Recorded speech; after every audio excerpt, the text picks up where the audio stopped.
bem-vindos a mais um vídeo da Hora Suave e hoje nós vamos falar sobre o 7º episódio da 3ª temporada, Os Espiões. Mas antes de ir pro vídeo de hoje, se inscreve no canal se ainda não for inscrito, deixa aquele like e ativa o sininho para receber notificação sempre que tiver vídeo novo. Então vamos pro vídeo de hoje.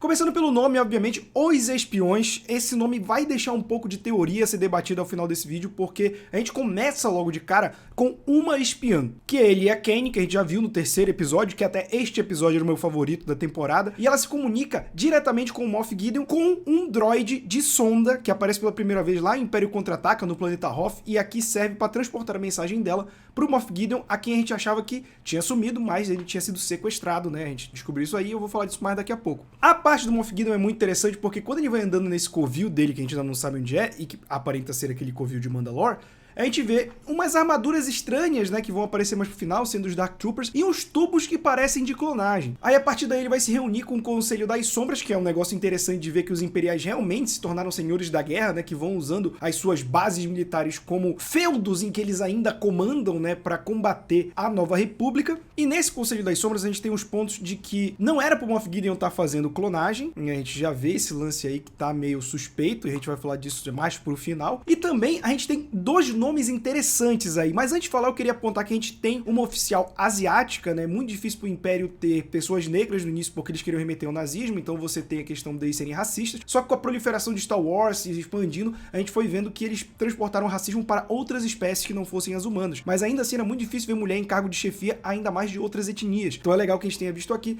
Eu dou um salve pro Carlos de Mansão N, que tinha conversado isso comigo um tempo atrás. Primeiro nome que chama logo a atenção é Brandon Hux. Se você assistiu os filmes de Star Wars, isso ativa uma lâmpadazinha na sua cabeça, faz pensar quem é esse cara. Esse é o mesmo nome do General Hux, da trilogia 7, 8 e 9, que é o Armitage Hux, e que ele é filho do Brandon Hux, e achei legal que a referência que eles fizeram aqui é que o ator, que é o Don Hall, que interpreta o General Hux da trilogia, é irmão do ator que faz o pai dele. Então achei muito legal que eles tenham pego os irmãos para interpretar essa linhagem aí em Star Wars. O outro nome é o Gilad Pellaeon, né, que ele existe antes da Disney comprar, né, ele é do antigo universo expandido, que ele é uma secla do grande almirante Thrawn, ele tá presente na trilogia de livros do Herdeiro do Império, e aqui não só o casting tá muito bom, porque olha a cara desse maluco e olha como ele é descrito nos livros, nas ilustrações, mas também porque o Thrawn parece ser esse grande vilão que todos os fãs de Star Wars queriam ver em live action e já tá se aprontando pra ele aparecer, né? E aqui dá uma dica, ele já apareceu por alto no trailer de Ahsoka e a gente já sabe que quem vai interpretar ele é o mesmo cara que dubla ele na série Rebels, que é irmão do Mads Mikkelsen, que já fez Rogue One, então tá tudo interligado aí. Em questão de easter egg, o andamento do episódio não tem muita coisa até a gente chegar no Grogu, que não é bem um easter egg, né? Mas quando ele monta aquele IG-11, que ainda tá com a voz do Taika Waititi, quando ele fica naquele negócio de... O Grogu me lembrou muito ou o Krang das Tartarugas Ninja, ou como o Leonardo Vicente do Fala em Mal apontou, ele parece o bebê do Capitão Comando. E a retomada de Mandalore, apesar de ter os piratas, ter os monstros, o que chama atenção mesmo é esse confronto final, que é uma boa cena de ação, achei que ficou muito legal nesse episódio, mas que a gente tem os novos Dark Troopers, né, que eram aquelas armaduras que apareceram lá no início do episódio com o Moff Gideon, e aqui eles têm um visual diferente, primeiro que são Dark Troopers brancos, contraria um pouco o nome que eles já levavam tanto no cânone antigo quanto nesse, mas o visual deles é apontado que é feito de Beskar, e aí a gente já descobre que deve ter sido isso que atingiu a nave do Moff Gideon pra retirar ele, né, já que a gente viu naquele episódio, cogitou-se que fossem Mandalorianos. E o visual deles tem duas influências que eu acho interessante, que eles parecem muito com os Mandalorianos que se tornam fiéis ao Império, quando a gente tem essa mudança da República pro Império, você pode ver por esse visual, parece muito, e também eles estão mais alinhados com os novos Stormtroopers da Primeira Ordem da trilogia 7, 8 e 9, então isso já pode ser aquelas pequenas conexões de mudança de design que vai indo de um governo pro outro. A própria armadura do Moff Gideon, ela remete muito ao Darth Vader pelas cores, pelo luzinha, mas também aos Mandalorianos que serviam Darth Maul, que tem aqueles chifrinhos, o que vai ser uma base de teoria também que a gente vai comentar daqui a pouco. A gente também tem a Guarda Pretoriana, que era a Guarda Imperial do Palpatine e vira a Guarda Pretoriana, que aparece em episódio 8, naquela luta com o Kylo Ren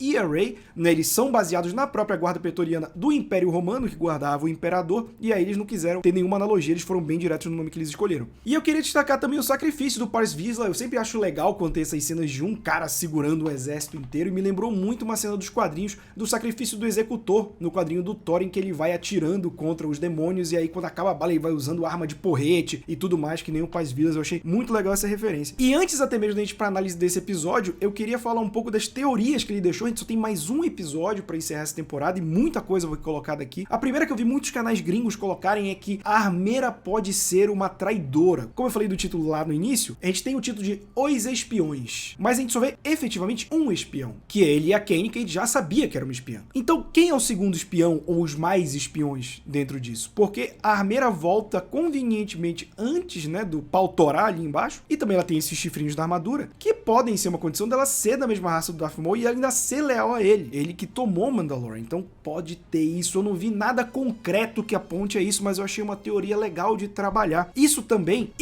explicaria como diabos o Moff Gideon sabe que o sabre tá com a Bo-Katan, porque ele passa o sabre pra Bo-Katan só no momento em que eles vão recrutar, no episódio passado. Então não tem como o Moff Gideon saber, a não ser que alguém de dentro dos Mandalorianos tenha passado essa informação. Além disso, quando o Moff Gideon fala que ele vai pegar um pouquinho de cada, eu falei da questão da clonagem, a gente pensa que a clonagem que aparece nas temporadas passadas era uma justificativa pra isso. Somehow Palpatine returned. Mas aparentemente isso é parada do outro, Projeto Necromante, que eles falam no início do episódio. O que a gente tá vendo aqui é que talvez o Moff Gideon queira criar um próprio exército de clones, ou quem sabe criar clones sensitivos à força, para poder usar sabre de luz, para poder usar Beskar, pegar um pouco e criar um grande monstro, né, pelo que ele tá vendo. Eu gosto porque o Giancarlo Esposito é um baita de um ator, então ver ele se tornando esse cara que vai ser o vilão antes do Almirante Troll pra mim é muito interessante, mas eu fico com essa dúvida. Eu não fiquei com a impressão, por exemplo, que a Armeira ela é a espiã. Eu acho que ela volta porque a gente vai ter uma batalha no espaço, com os interceptadores TIE indo pra cima da frota dos Mandalorianos, e ao mesmo tempo, como a gente sabe que a República acha que os Mandalorianos sequestraram o Moff Gideon, pode ser que a gente tenha todo um embate com a Nova República, os Mandalorianos e o restante do Império nesse episódio final. Eu gosto muito dessas batalhas de nave, então pra mim seria muito interessante de ver isso. Mas esse episódio, pra mim, ele é o anti-segundo episódio. Eu gostei muito, como eu falei, é o meu episódio favorito, e ele justifica toda a lentidão que veio até aqui, sabe? Só basta saber o que eles vão responder no último episódio, mas esse episódio ele realmente consegue fazer, tá, eu entendi porque demorou tanto pra gente se importar mais com essa parte final. Ele consegue fazer isso muito bem. Cara, eu quero muito ver pra onde isso vai andar, porque o Dave Filoni falou que ele quer fazer com que tudo culmine uma coisa só, né? Então essa série, Ahsoka, Bad Batch, o Rebels, o Clone Wars, tudo construindo uma grande mitologia